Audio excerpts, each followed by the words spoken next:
Hello? Hello, Candice. Yes. Hi, this is Julien. How are you doing? Hi, Julien. I'm doing well. How are you? I'm doing terrific. Yeah, I've had a very interesting day. How about yourself?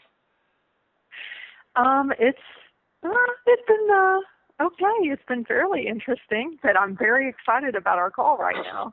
Oh, great.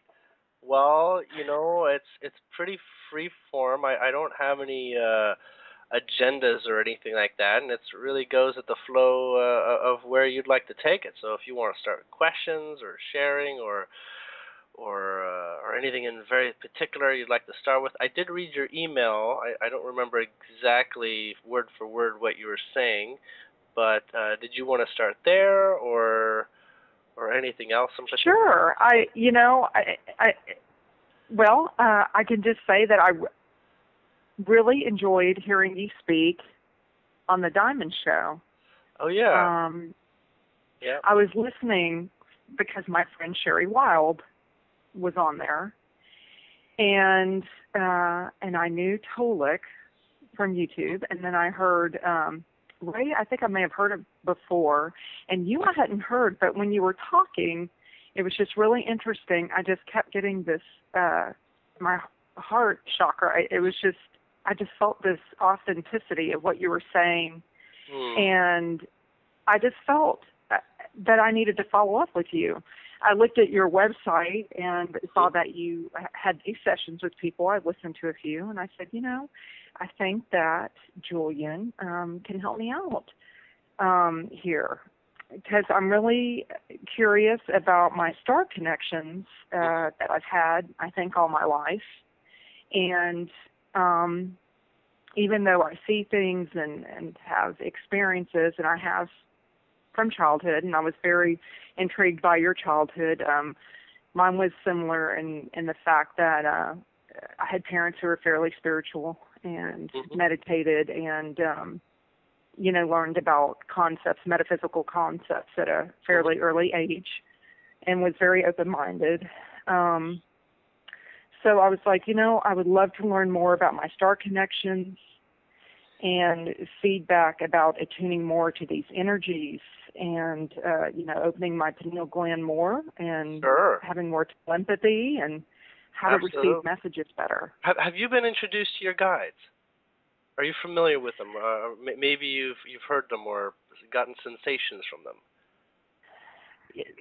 Somewhat. Okay. But anything that can come through you, I am happy to hear. Okay. Because they're kind of giving me this sensation that, now we're rocking and rolling sort of feel. That makes sense. Like, okay, let's get out of the chair and let's start dancing sort of thing. Yay, I like that. Sometimes I get imagery, and sometimes it's very like, like I'm sitting at a bar stool and they're like grabbing my hand and saying, "Come on the dance floor. We're gonna Yay! We're gonna play a little bit or something."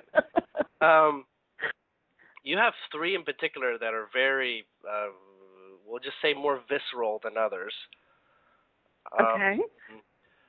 And they're all of a different sort of essence. One's definitely what you might say an angel graduate. So this is like something like an ascended being, but not really. This is more like it's definitely a soul. Has had human experiences, and has basically ascended into choosing not to reincarnate anymore, and but has still a lot of physical relationships with its physical memories of its soul journey and whatnot. And this one is letting me know that it's like not masculine or feminine, that it's done both roles, and in particular wants to offer to you and has been offering to you for 7.25 years. Yeah, seven No, that's 7 years, 2 months and a half. Yeah. Has been offering you supportive vibrations to transition the feminine and masculine balance, to come into this awareness of both of those states. They're actually states of being. They're not any more than that. They become grounded through experience and exposure and conscious thought, but there's this place where the masculine energetic approach has its benefits, and so does the feminine. And then as I'm getting from this one, that as you find that balance, you find yourself epically propelled into high efficacy of life. Does that resonate with you? It does. Okay. It does. This one also does have a name. Just let me.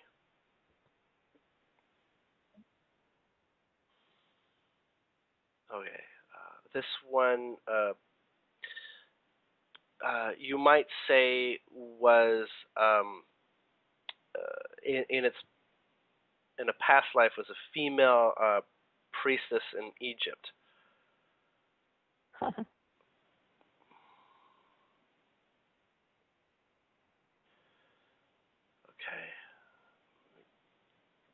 Let me try to put the multiple syllables and vowels together here.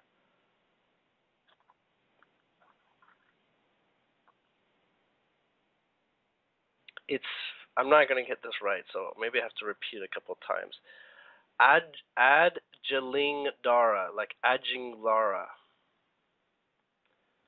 Adjun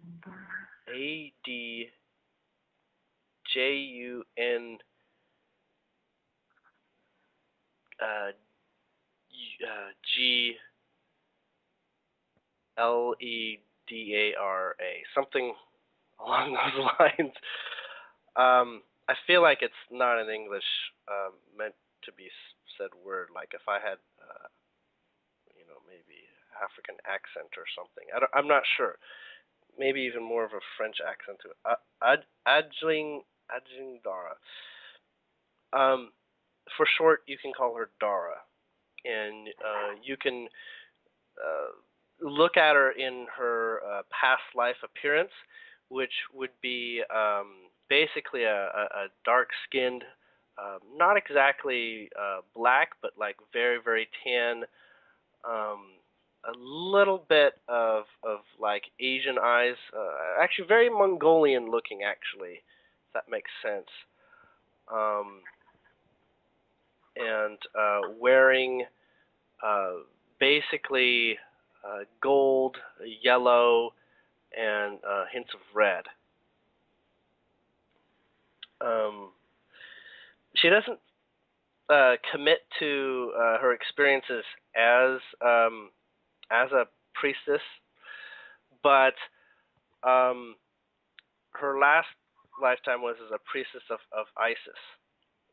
And in that place, she, at that time, began to recognize exactly, like after that life had passed, it all connected for her on exactly how significant feminine balance has been desired at really obvious points in history and during the path of Earth's timeline. And at this time, it's not just that the feminine is we'll just say is showing up more prevalent. It's almost like it's showing up because it has a true reason for facing its relationship with the masculine. I really don't know how to explain it that well, but she's trying to let me know that I'm not to sweat it and put too much effort into that. That she was asked at a point where she was asked by you or invited by you through some experiences leading up to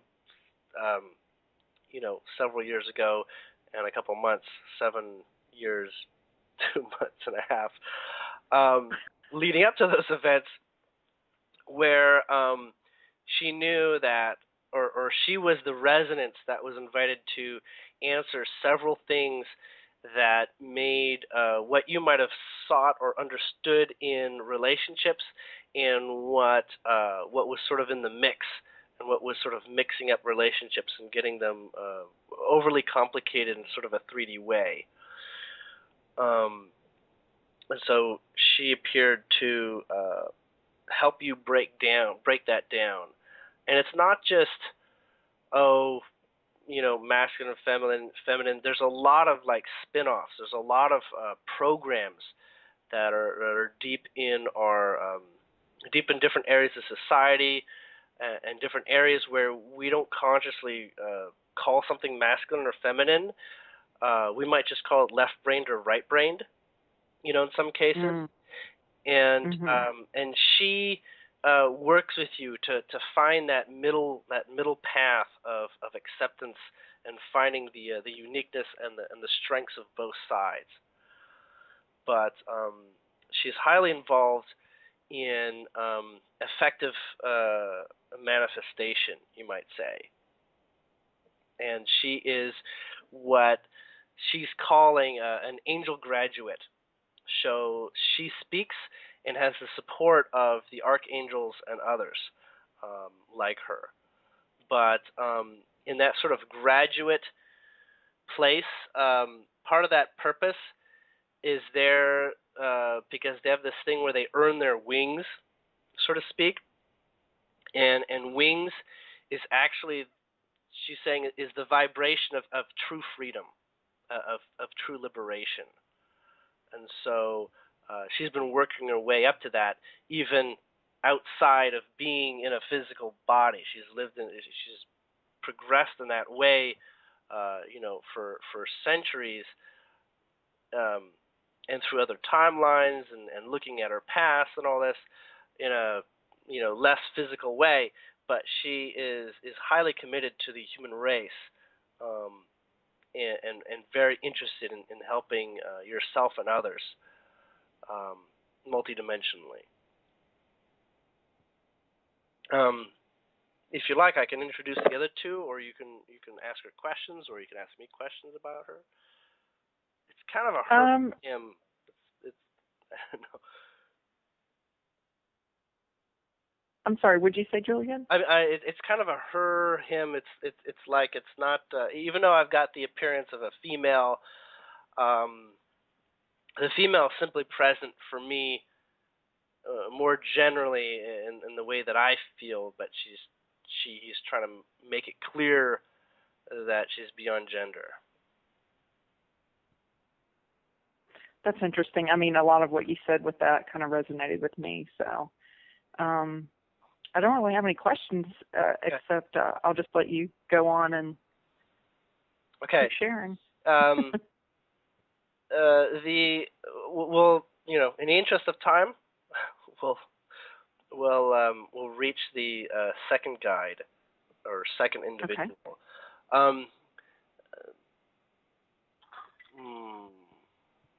Okay. Well, this is the order they picked it. However, I'm just asking them if they want to reverse this and make this one third, because it might last the longest. They're saying no. They already decided what the order was. So this second one is a soul relationship tie to the Pleiadian Arcturian mix. There's an Arcturian Pleiadian group that are like the middle vibration between the two of them. So they both resonate with the Pleiadian souls, and they also resonate with the Arcturian souls. They have their own name, but they're basically pulled in when people speak Pleiadian and speak Arcturian.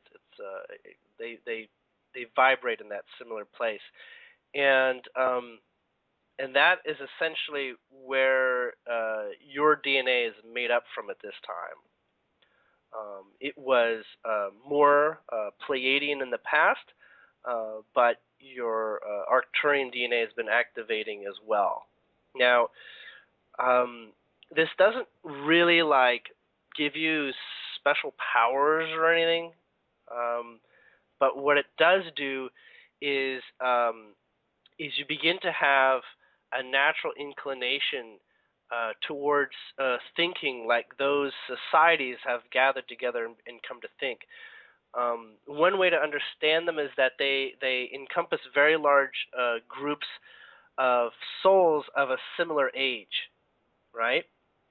Even though they're not just a soul age. Pleiadians would be considered ancient and yet practice young soul age.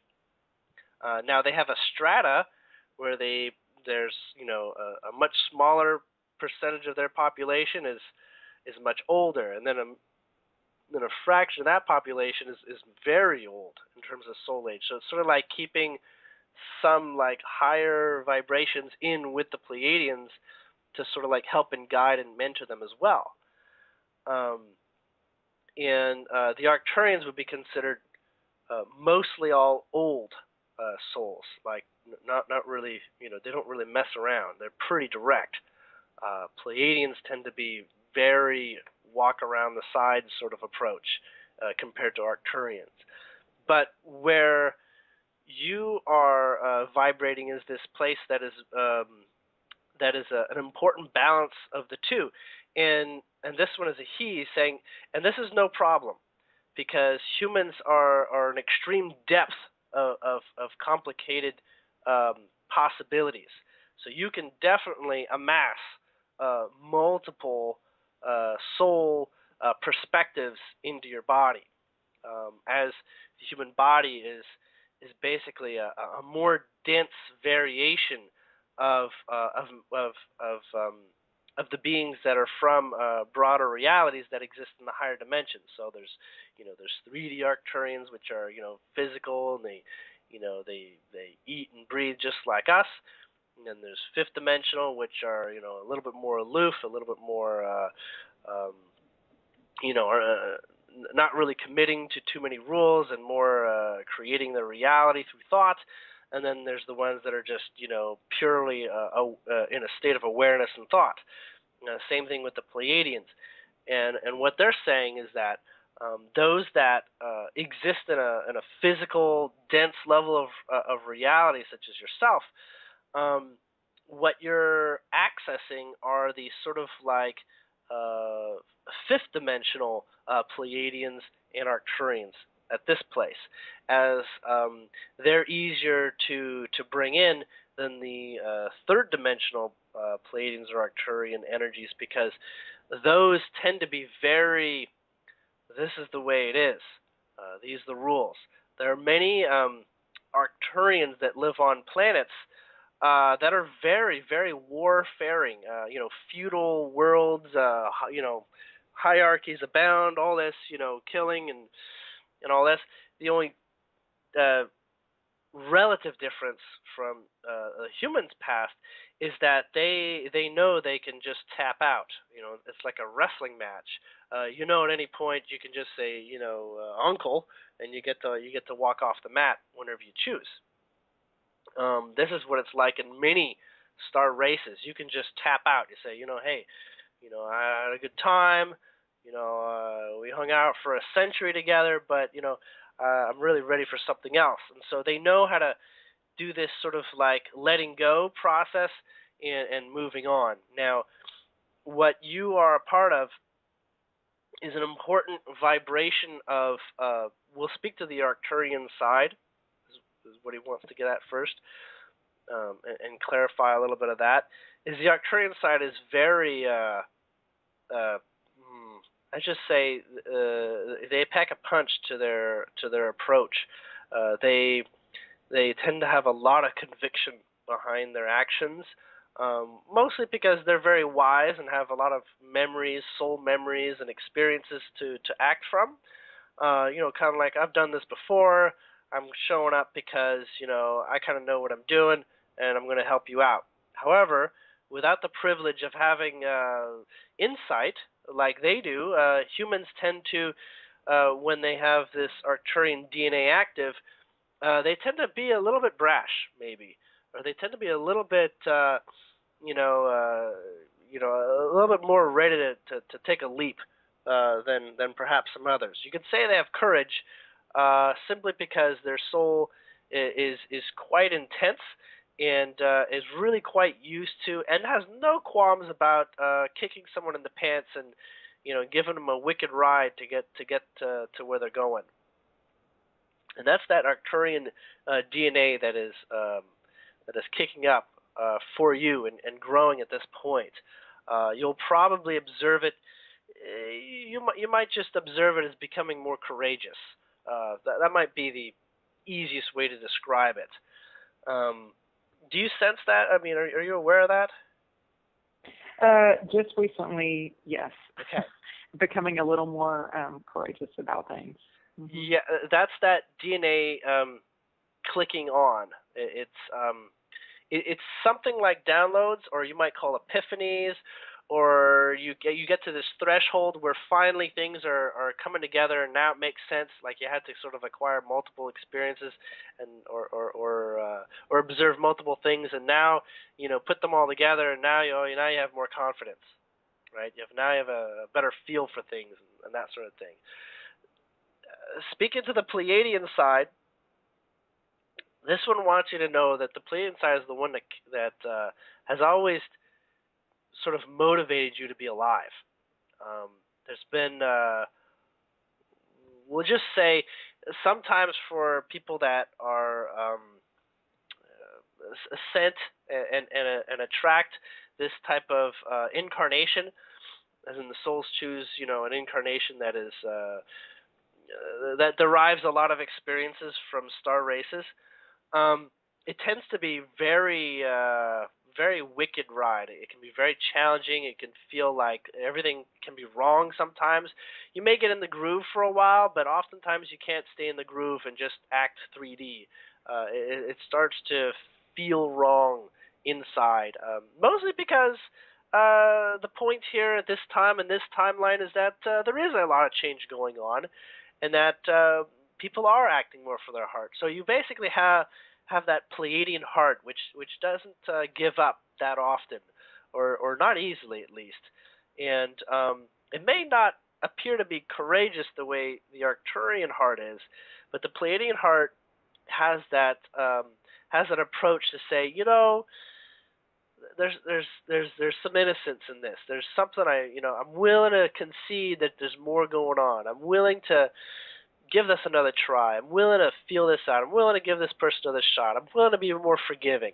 That's that Pleiadian DNA that you're particularly, probably at this point you're quite accustomed to, but you may not see it as obviously until you start maybe comparing yourself with other people. Then you'll start to see where you kind of stick out a bit. Sort of like a flower child type of person. But in particular, this one is here because this one is kind of like feeding you the fishing line of data, the downloads, the vibrations of your past and the vibrations that help you sort of like help you chew your food, the kind of food that is like resonance, so that when your heart bursts and you get really, really intense emotions, this one's kind of like helps you chew on that. It makes it so that you don't totally freak out. This one admits that's happened a couple times, but at the same time, the guides in the function of being a guide and a non-physical variation of guide or support. Is that they always have to listen to you, even if your ego tells them to buzz off. Okay. So if you say no, I want to take it, I can take it, well then you're gonna take it. So this one is here specifically to help keep it streamlined, keep the pace going. Think of it as fishing and casting out a line, and and you've got a catch. The line is taut. You've got a fish on the other end. It's bobbing, and you know that slow and steady is going to reel this in, and you're not going to lose the fish.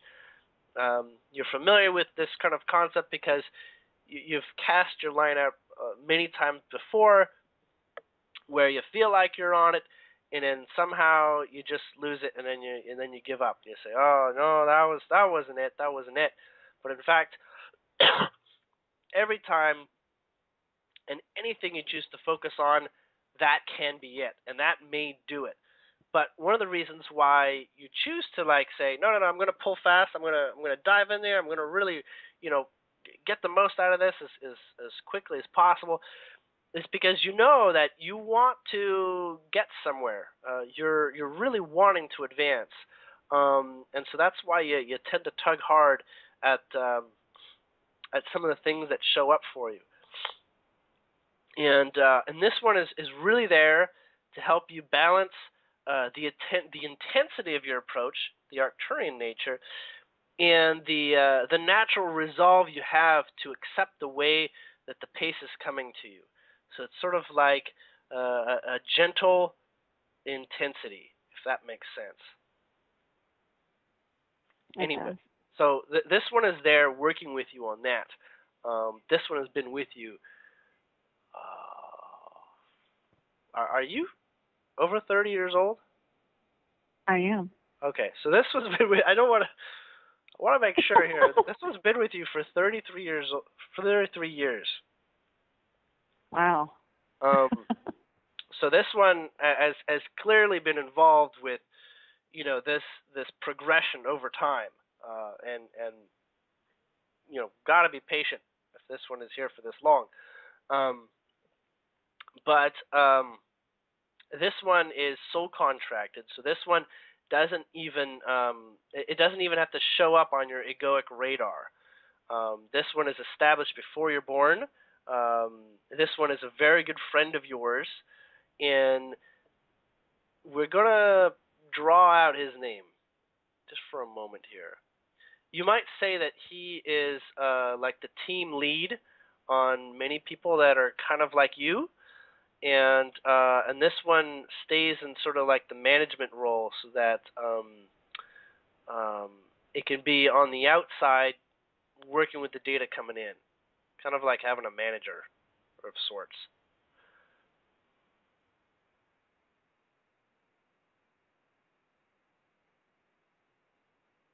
This one's name is Anthral, Anthrall.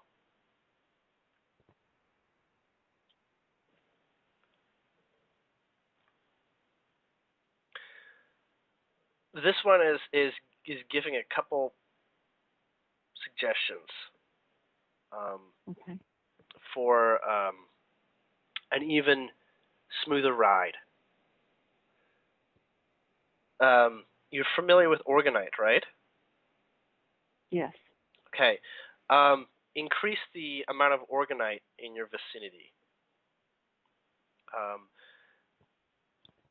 In fact, if there is any way possible, to include Organite in the soles of your shoes, like in the heels. That might require maybe making some shoes and cutting up the heel part in some way, so that you can get the resin and the metal Organite type in the heel. This one's also reminding me that appearances are not flattering appearances of how Organite appears is there for people who are new to Organite, to get them interested, because they might be into beautiful aesthetics, but it's not required. The functionality is at the highest point of its value in the end, and that is simply that is made with natural resin and different types of shavings of metal. So it's quite easy to make. You just need something so that it hardens the resin, like an activator of sorts.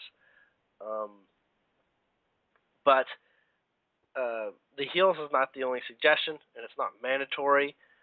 but to find ways of getting it into the different ways that you travel. So like, in your car or in your purse, whatever you happen to have with you, as the most energy that's gonna affect you is gonna be in your journeys outside your home, if that makes sense. Yes. And so this will, it's basically important to have more Argonite in general, as this is really going to smooth out your energetic field. It's going to clear up a lot of things that tend to hang on like threads. It's kind of like, it'll clear the cobwebs.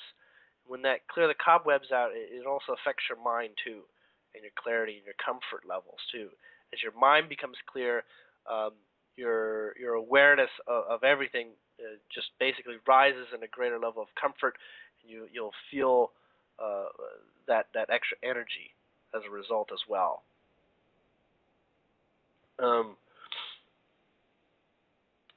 This one's saying as a recipe and at the optimal level, have access to what you might think of as a meatball quantity of Orgonite in your vicinity, up to 15 feet away at all times.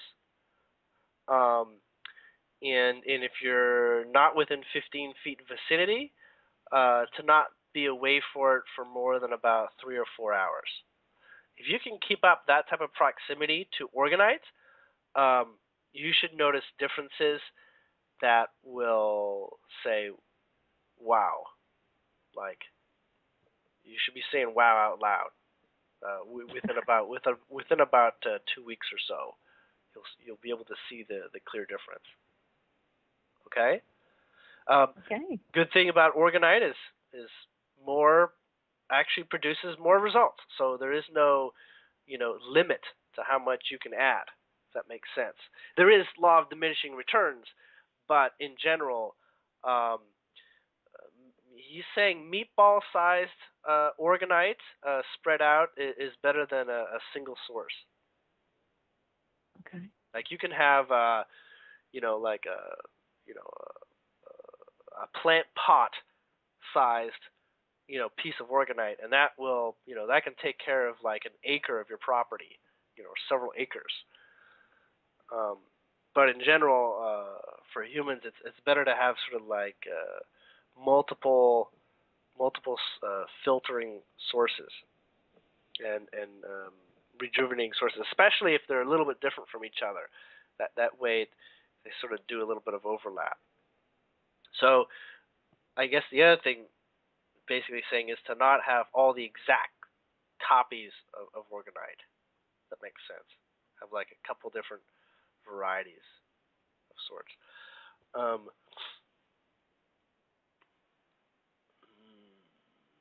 The other thing is to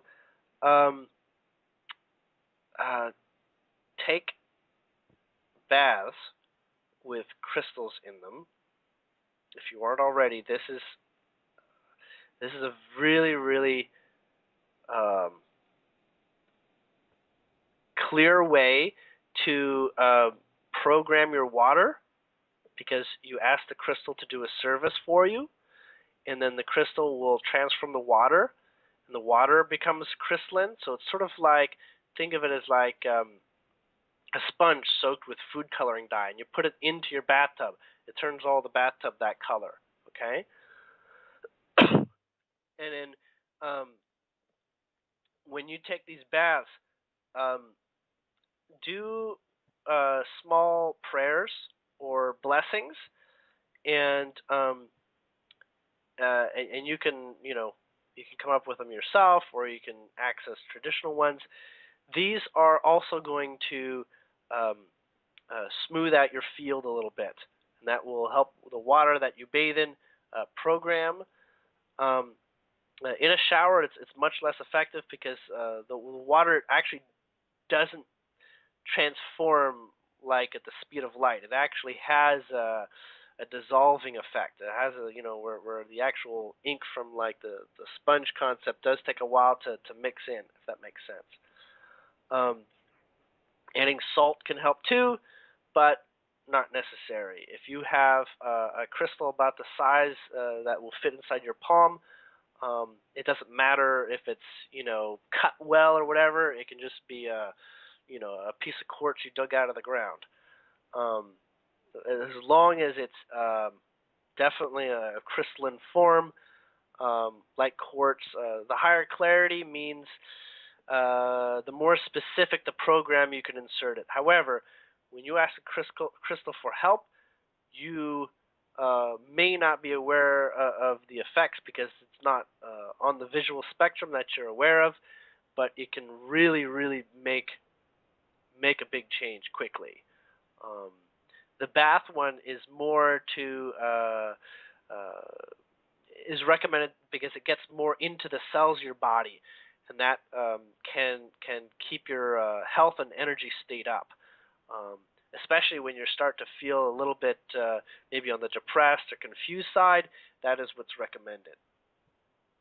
Or when you start to feel like you're getting a cold or something.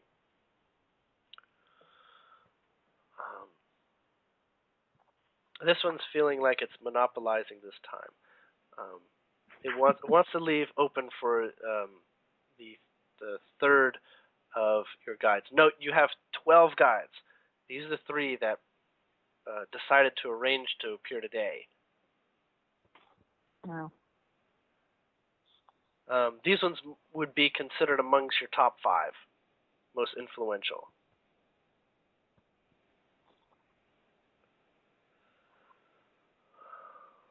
Okay.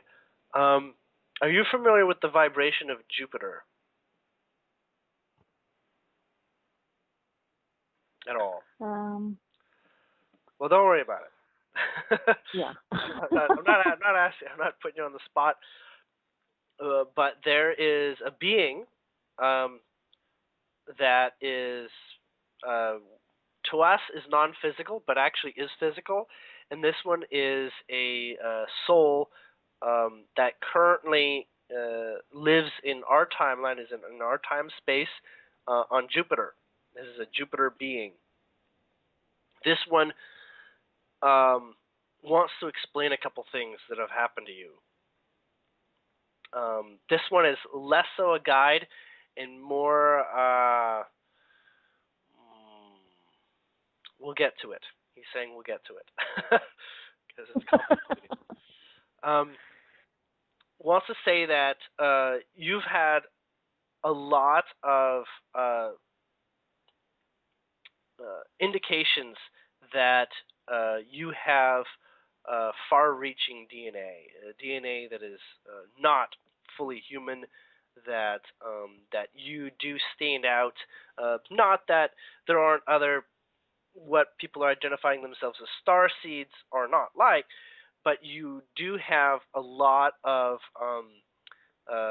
strange things that have certainly gotten you out of bed and got you and brought you reason to think about life.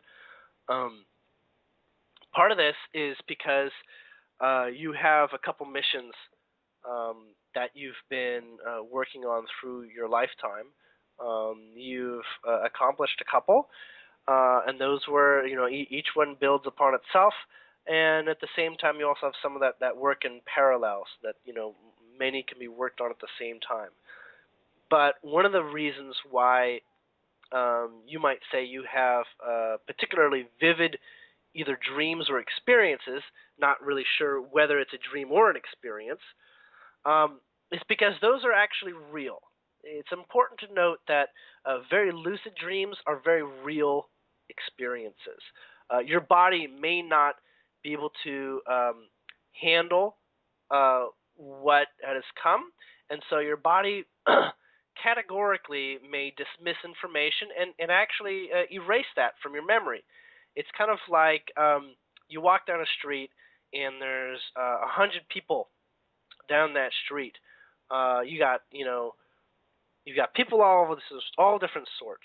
Now your body is actually able to register all of them. Okay, your intellect is capable of counting them all, of recognizing a face in the crowd. Okay, and if someone were to wear a pink bunny outfit, full suit and bunny outfit, that's basically asking you to give a reason to take a look in that direction.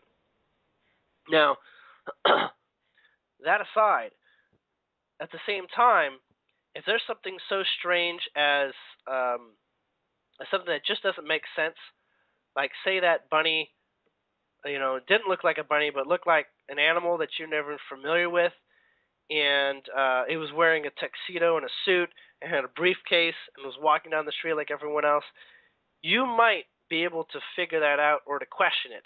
But on another level, you just be like, I don't know what just happened, but I'm not, I'm just not ready for it.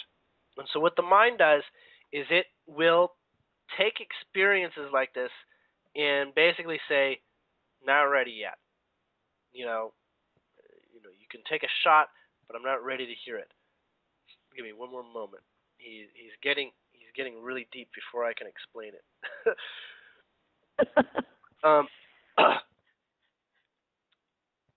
He's saying that the mind has a filtering process. When you had this feeling to look up and access hypnosis, what you're actually asking for is to remember what you've experienced. And that is to try to not dismiss experiences that have happened, because they have, and they've been intense, and they've been intense, and they've been significant, but your mind is not up to the task of processing it. The mind only wants to handle things that work. In fact, things that don't work and are too off the beaten path, for instance, in your youth, there was a fountain in a park, and a man walked across the fountain and walked on the water from one side to the next, and he was doing this back and forth. And you just thought, this is the most amazing thing ever. And someone near you basically pointed out that the guy should get out of the fountain. He's making a mess, and just get out of the fountain. This is ridiculous. You're getting wet. But the man wasn't getting wet. And you couldn't quite reconcile the fact that the guy was walking through this fountain, and he was walking on top. You're very sure, because his feet were not going into the water. And this was an opportunity at that time that, should you have decided, you had an opportunity to walk up to that person and ask him what was really going on and to get into that. However, your surrounding reality showed up and basically asked your mind to do what it's supposed to do, and then to act like things were making sense. So in fact, as you left that encounter, you were puzzled because the person actually did come out and he was wet. He was wet up to his ankles, or a little bit deeper than that. And that's an experience that, on one hand, has been dismissed, and you've had 16 plus 2 experiences with beings that have come straight up to you in your face while you're awake and talked to you. And they said, we're doing this because we know that you're in a fragile state right now, and we just need you and your heart to know your mind is going to forget this. Your mind is going to say, nice dream, very nice dream. But your mind is going to say, look, I've had it with the inconsistencies of my reality. If you don't stop bringing these inconsistencies, then I'm going to get checked in somewhere, and I don't want that to happen. I don't want anybody to check me in. I don't want anything like this. So we're just going to call it dreams. And so the arrangement's made that these will be called dreams, or these will be called visions, or these will be called memories that come up only at the right time in sort of a synchronistic or deja vu type of way.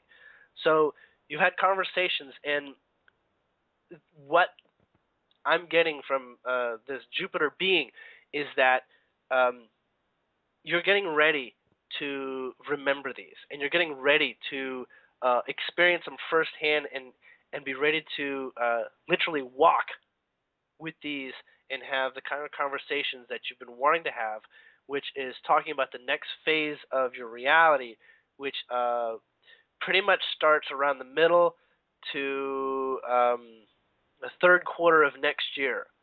And the preparation for this phase is a great deal of trusting yourself. You're going to look at yourself and say, I know that other people have gotten locked up for thinking these things or saying these things maybe, but it's a new adventure of training your mind to trust you. And at the same time, it's going to break down your perception of reality, as that is absolutely essential to this, and what you understand of as how things come to be. You're going to face these, and you're going to see them more and more and more. This being, we're just going to call this one the Jupiter Angel. This one is very familiar with how the ascension process occurs, and how it occurs from many different places like the Earth 3D and the Earthling experience, many different times.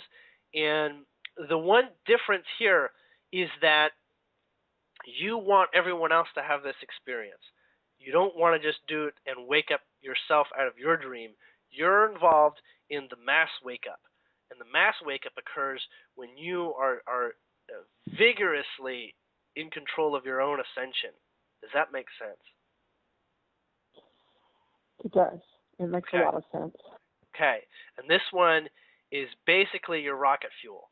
And at this point, now that you've gotten a chance to connect with all three of these, but specifically he's referring to himself, you can begin to ask them questions, and they will do their damnedest to make sure you hear it, or that you receive the synchronicity that answers your questions as quickly as possible. Okay? Okay. Just this one's name doesn't have a linguistic variation. You could just call it your Jupiter Angel. Okay. Okay? This one is very, very hands-off. Does not play in your reality at all. So this one is strictly a higher observer with a capacity, an intense desire to work with you. This one is only about 13 months in your field. Okay? This yes, this would be around the New Year's of last year. Excuse me. Okay.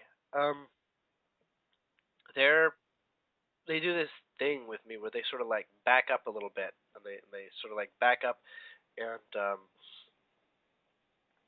they know that this can be a kind of like a whip crack to the head. So they're allowing you to either respond or for you to take the approach on what you'd like to talk about next. We have just over 10 minutes or so.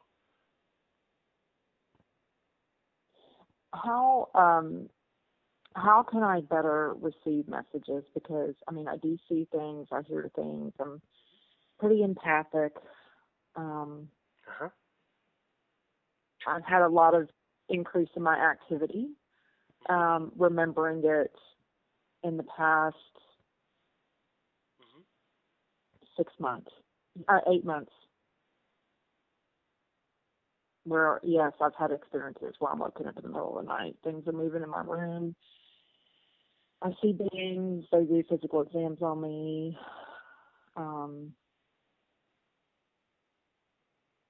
I try to move past the fear because I know it's probably contracted. Okay. There's supposedly a council of beings that works with me that are from various systems. Now, the Arcturian Pleiadian being is one that is arranged to work with you to filter and work with that download. This one is kind of like the antenna, you could say. and works through helping that information come through and sift through in a way that you can understand its language. One of the things that this one's noticing can get strained in the process is the ability to recognize this information with the mind, formulate it. When the mind is bringing in concept it has no awareness of, like brand new concepts. How does that come through, right? And so one of the measures in which it does this to help you gain a grasp or be ready to hear information that is on your doorstep is it brings in bite-sized experiences that that help you get to a place of being resonant with the whole picture. For instance, perhaps to receive a particular download would require a degree of curiosity, and this this basically allows you to come through adventures that build your curiosity. Everything from happen to watch a child who's watching Curious George on a cartoon on television to reading a magazine article that is all about curiosity or something, and giving you giving you a couple different facets of that vibration, which is curiosity, so that the curiosity in a particular download it allows you to be more open to the way that it's going to come through.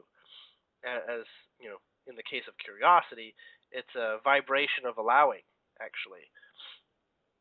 As what is what you're about to experience that you would be curious about, it's already on your doorstep. So you could have a couple different experiences. Sometimes it can take days, but what you ask for, you undoubtedly get it. He's under strict orders to obey all commands that you have for information. So there's really no way he's saying that within a couple of days that you wouldn't get an answer. Sometimes you'll get it immediately. You'll be ready for that. Sometimes it can take you a couple of days of going through the steps necessary to come into balance with being able to hear it. And essentially, you have a lot of the tools available to you for being a human. We just call the breaking the human limits, which is also possible, occurs through the more and more coming into the vibration of what is beyond the definition of human, and that would be the Arcturian DNA and the Pleiadian DNA, as they have basically supernatural capacities relative to human lifespans, and as you begin to vibrate as them and act as they do and live as they do and decide and choose and live out free will as they do, you will naturally bring in those natural qualities, and that has already been the case for you at this point and throughout your life. It's more like awakening to what you would prefer to be, as that happens to be who you are, if that makes sense. So there are just a few suggestions that can basically help you take a couple steps forward in a very rapid way that your ego might not fight too much and say this is a little too off. Excuse me. One is to have a white sand or coral sand foot bath. So that's basically a bucket that has white sand at the bottom and water that covers you up to the ankles.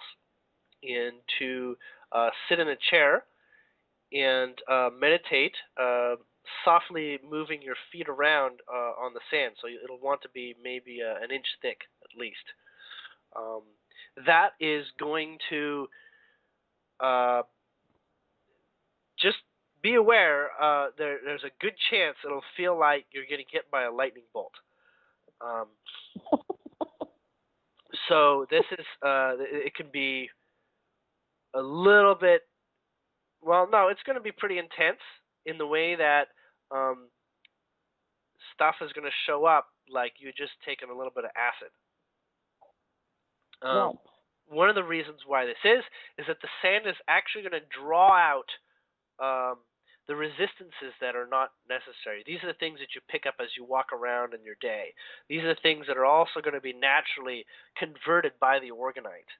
Okay, but this this bath, what you'll do is you'll basically meditate to the point of where you're getting to almost sleepy, and you'll do this sort of like clearing your mind approach to meditation, and you'll do breathing. And when you open your eyes, or before you even open your eyes, you'll know that something has taken place. Now, the thing is that the longer you keep your feet in there, you'll have this connection. But it's kind of like it's something that will diminish as you naturally are not standing, in the beach sand, throughout your whole day. So do it when you're ready. Do it when you have something at least 20 minutes to half an hour to dedicate to it, and wear extremely light clothing, like as fine or no clothing at all, if that is okay with you. But essentially, you're talking like basically like a silk shawl or something very, very light. The other thing you want to do is make sure that you want to make sure that you've eaten a banana that day before you do it. Okay. Yeah, that's very specific. A banana. That made me laugh. Did you say that or something? Your reaction made me laugh. Okay. That's funny. But yes, a banana, somewhere between 15 minutes or so before. The white sand is going to offer you about 3 total experiences. After that, you'll basically want to replace that sand. So, if you can find a way to get yourself white sand from the beach, you can. I'm sure, I'm being told, you can buy white sand at a hardware store, even. But if you collect your own white sand, that's even better. If you cannot access white sand, brown sand is okay too. Just increase the amount of time that you dedicate to this to maybe twice as much, maybe like 40 minutes to an hour or something. Get yourself a chair that has that's very comfortable, right? But you want to be sitting upright as well. So this is something that you can rest your back on. You may be great at meditating, but the idea is to release attention to your body. And when you get into that very sensitive state, even your clothes, believe it or not, your clothes will feel like you're wearing garbage, and you want to, go ahead and try it with your clothes, and then try it without, and then you'll see what I mean. Okay. But the other thing with regards to the pineal activation is I'm being reminded of a very good concoction to make, and that is squeeze 2 fresh lemons, 2 fresh oranges, and 2 fresh white grapefruits. Now, you can do a pink one and a white one, but at least have 1 white one. And then what you want to do is you want to take grapeseed extract, and you want to put about 2, just over a teaspoon in there. And what you'll do to make this a little bit easier on the tongue is you'll want to add some room temperature. And so this all has to be room temperature. So none of the refrigeration of any of these fruits. You want to add room temperature about a tablespoon of coconut oil. Okay. This can be a daily recipe. At first, your digestive system will maybe react in sort of a sporadic diarrhea or something like that. But if it persists for more than 3 days in a row, then what you can do is you can just cut the dosage, like cut it down in half. What to do after you've drunk this or had this to drink, and it's ideal to drink this, I want to say between breakfast and lunch, so like 10 a.m., something like that. What you'll want to do is you'll want to do some sort of spiritual practice. This could be a 10-minute meditation. This can be some yoga poses. This can be chanting. This can be reading spiritual texts or something like that. This can be doing tarot. This can be watching an astrology video. And what the latest astrology is. Does that make sense? Mhm. Because what this will do is this will give the energy that's in that concoction purpose, and it'll literally be digested to help in that way. Helps with that activity, and that way it's literally digested into a physical sense of becoming that ability to give you greater sensitivity to all things like that, from yoga to meditation to essentially a higher clarification of your mind. And in that place you'll also gain a more acute sensitivity. Now, the last thing that's very easy to do, and this you're probably already familiar with it, is to practice Reiki or feeling energy. It doesn't have to be Reiki with someone, just practice feeling energy with your hands. Okay? Yes, I already have. Thank you. Yes. Put your mind into your hands, like your awareness. Feel like you're an ant on your hand, and that you're looking from there with your eyes closed, and practice with that approach, and that will bring more attention and energy to your hands. Also, recognize when you get to the point where you recognize the difference of feeling that you receive with each hand, that is a really, really good sign. And that is a demonstration of you realizing the polarity of your energies, and how you'll see that what you're identifying as just energy and flow has direction as well. So you're catching into direction. As generally, if you're right-handed, your right hand will be a little bit more energy going out, and your left hand will be a little bit more coming in. Okay? Okay.